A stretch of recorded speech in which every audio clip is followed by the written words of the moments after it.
It's tax time and it's almost April 15th, so that's the deadline.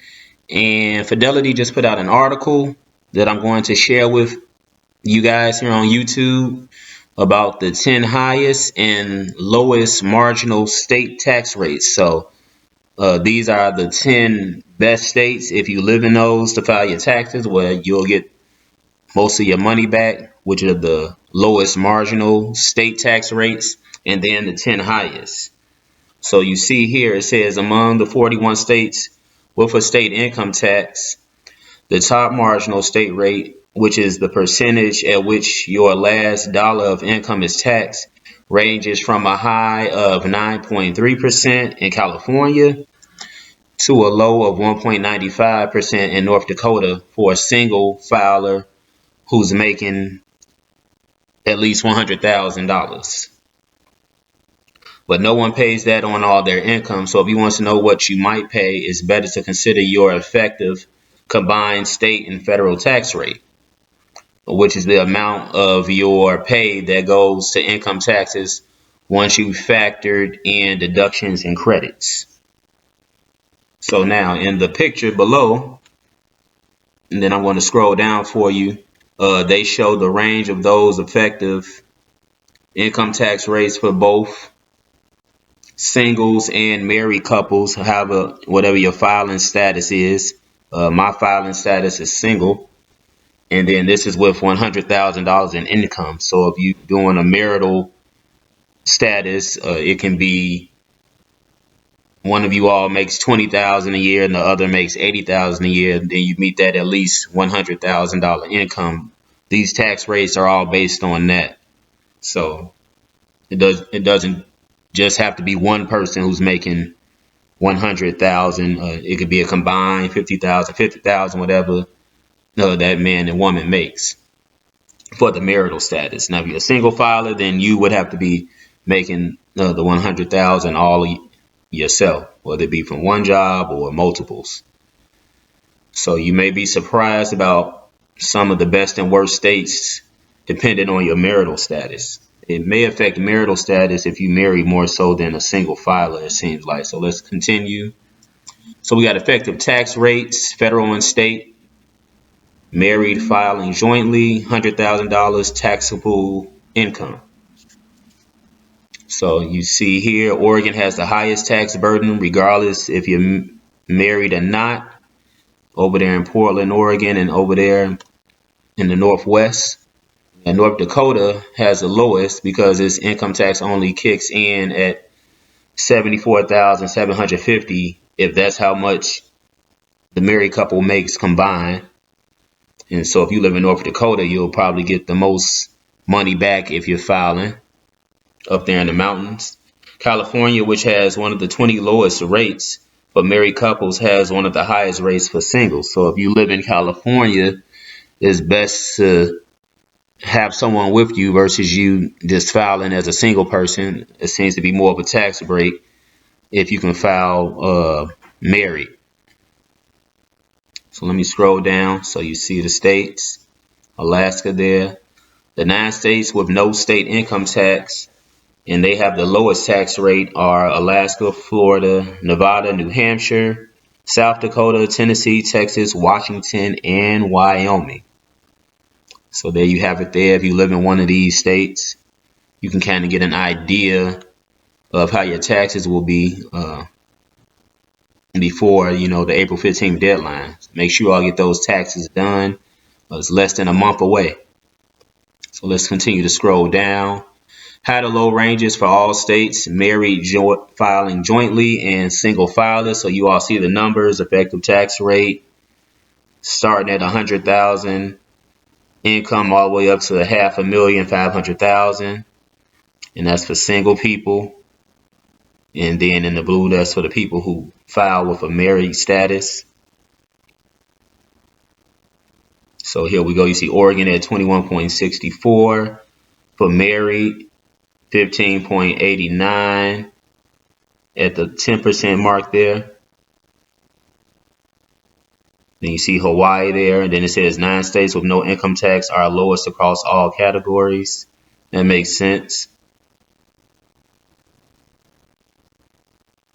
So I'll give you all a moment to check out that graph and then just see where you stand if you live in Oregon or not. So let me scroll down some more. Now this is all coming from Fidelity, so it's a reliable source. They do a lot with finances. So let's see here, the combined FICA effective state and federal income tax rates for a single filer earning 100,000 of income vary from a high of 29.16 in Oregon to a low of 22.72% in North Dakota. So for a married couple with the same income, the combined effective state and federal income tax ranges from 21.64% in Oregon to 15.89 in North Dakota. So, that's a big difference. So we assume 100,000 in yearly earned income. The lowest tax states offer a combined effective tax rate of 21.91% for people who are filing with the single status, and 15.89 for people filing as a married couple. So that compares to a top rate of 29.16 for single people and 21.64 for joint filers. And so let's go a little further down. Here are some surprising details based on the same income parameters. While the Northeast has a reputation for having the highest tax states, like we said, Oregon in the United States and the nation, it turns out that Oregon has the highest effective tax rates for both single and married filers in the United States. Hawaii comes in a close second with a top rate of 28.27%. So yeah, it's expensive to live in Hawaii as well for single filers, and 20.44 for married filers. Minnesota, Maine, and Montana are also in the top 10 highest tax states for income tax rates for both kinds of filers.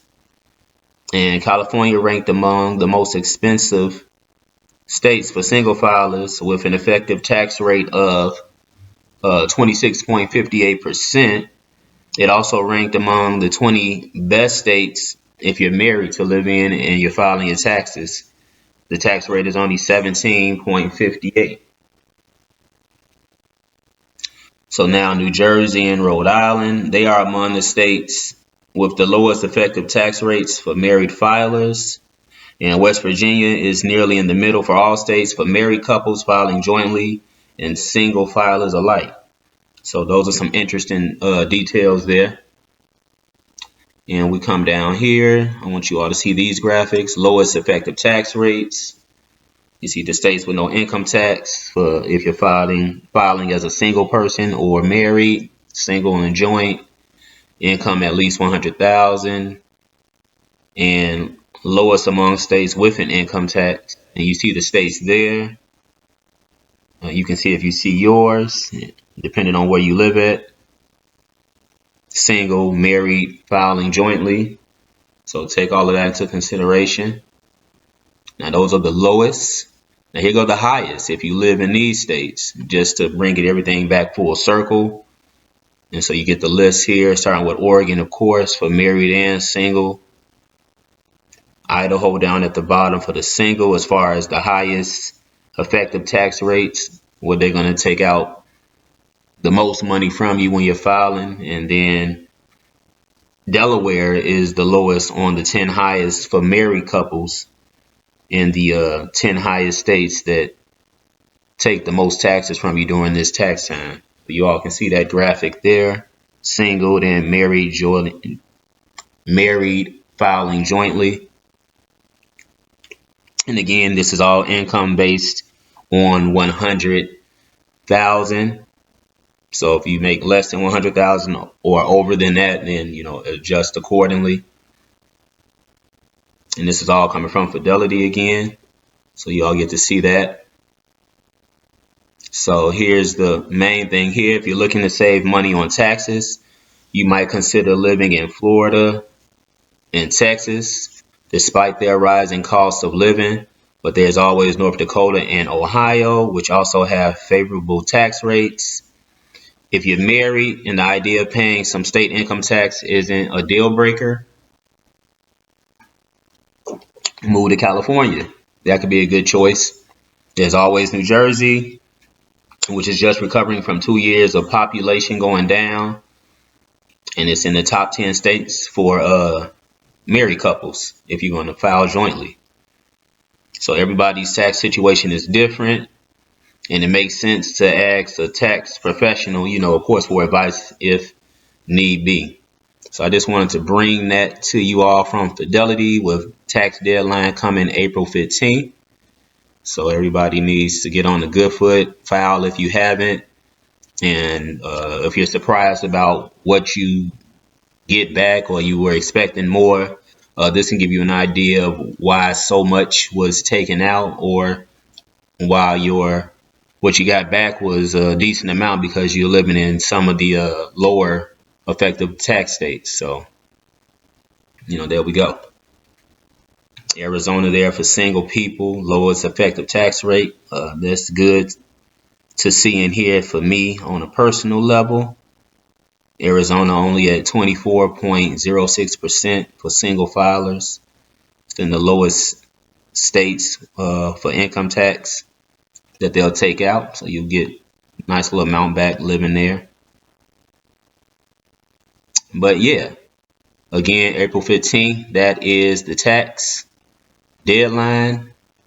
Get your taxes in so you don't get penalized, and wait for your return. And whatever you get back, hey, try and save it, invest it.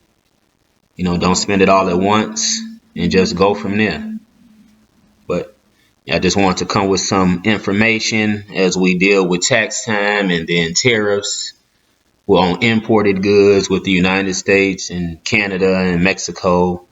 And I think Japan was also involved, but in particular, Canada and Mexico, and them putting tariffs on the United States and vice versa, which is just another word for taxes. And so here's just a tax breakdown for all of anyone who will be filing in these United States. So just some food for thought and some good information when you get ready to file. H&R Block is good. I use them. It's a shameless plug, but they do a good job if you want to do them on your own from your computer. That's how I do mine individually, just on the computer. I don't go into an actual tax professional. And, it helps you step by step, especially if you have to itemize as well. And if you're paying a mortgage and you need to put the real estate taxes on there, it's a helpful program. So anyway, you use what you want to use, TurboTax, whatever. You're going in person, that's all fine. But yeah, keep these numbers in mind. And if you happen to live in one of those 10 of the lowest states, you'll get a nice amount back because they don't take out as much. So there you all have it. Like, share, and subscribe to the channel as always. And let me know down in the comments, do you feel that if you get enough back come tax time, do you feel you should get more? What's the deal? And then from there, you need to share your own tax experiences, whoever you use, or if you wouldn't use them again and you rather use someone else in the future, and just go from there. And the channel is Facts or Feelings, all one word, no spaces. Put that in the YouTube search, Facts or Feelings, and my channel comes right up. And I'm out for now. Get your taxes done. April 15th is the deadline.